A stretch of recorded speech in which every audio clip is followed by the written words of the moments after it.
भीष्म पितामह की अखंड प्रतिज्ञा की पूरी कहानी। भीष्म पितामह, जिनका मूल नाम देवव्रत था, महाभारत के सबसे महत्वपूर्ण पात्रों में से एक थे। उनकी अखंड प्रतिज्ञा, आजन्म ब्रह्मचर्य और सिंहासन का त्याग, भारतीय पौराणिक इतिहास की सबसे कठिन प्रतिज्ञाओं में से एक मानी जाती है। ये प्रतिज्ञा उन्होंने अपने पिता महाराज शांतनु की खुशी और उनके प्रेम को पूरा करने के लिए ली थी। कहानी की शुरुआत महाराज शांतनु और सत्यवती। महाराज शांतनु हस्तिनापुर के राजा और गंगा पुत्र देवव्रत भीष्म के पिता थे। एक दिन गंगा के जाने के बाद शांतनु शिकार करते समय सत्यवती नामक एक सुंदर कन्या पर मोहित हो गए। सत्यवती निषाद राजा की पुत्री थी और वह नाव चलाने का कार्य करती थी। राजा शांतनु ने सत्यवती के पिता से विवाह का प्रस्ताव रखा, लेकिन उसके पिता ने शर्त रखी कि सत्यवती का पुत्र ही हस्तिनापुर का अगला राजा बनेगा। शांतनु ये सुनकर बहुत दुखी हो गए, क्योंकि उनके पहले से ही देवव्रत नामक योग्य पुत्र था जिसे वे राजा बनाना चाहते थे।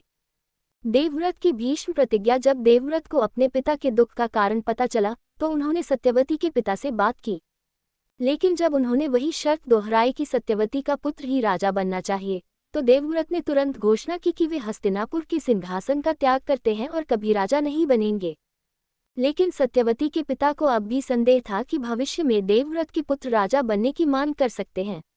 तब देवव्रत ने एक और भयंकर प्रतिज्ञा ली, मैं आजीवन ब्रह्मचारी रहूंगा और कभी विवाह नहीं करूंगा, ताकि मेरी संतान कभी सिंहासन का दावा न कर सके।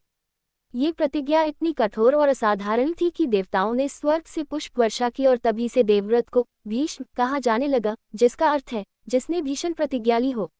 भीष्म प्रतिज्ञा का प्रभाव।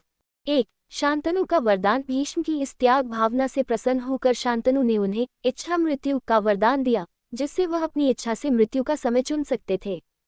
2. हस्तिनापुर की राजनीति। सत्यवती से 2 पुत्र हुए, चित्रांगद और विचित्रवीर्य, लेकिन दोनों समय से पहले ही मर गए, जिससे कौरव और पांडवों के बीच सत्ता संघर्ष हुआ। 3. महाभारत युद्ध। भीष्म पांडवों के हितैषी थे, लेकिन अपनी प्रतिज्ञा के कारण वे कौरवों की ओर से युद्ध करने को मजबूर हो गए।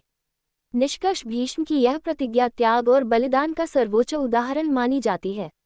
उन्होंने अपने पिता की खुशी के लिए अपना संपूर्ण जीवन समर्पित कर दिया, लेकिन यही प्रतिज्ञा आगे चलकर हस्तिनापुर के विनाश का कारण भी बनी। अगर वे राजा बनते तो शायद महाभारत का युद्ध ही न होता। आपको मेरी ये वीडियो कैसी लगी कमेंट करके जरूर बताएं। वीडियो पसंद आए हो तो वीडियो को लाइक और शेयर करें, और अगर हमारे चैनल पर पहली बार आए हो तो चैनल को सब्सक्राइब जरूर करें।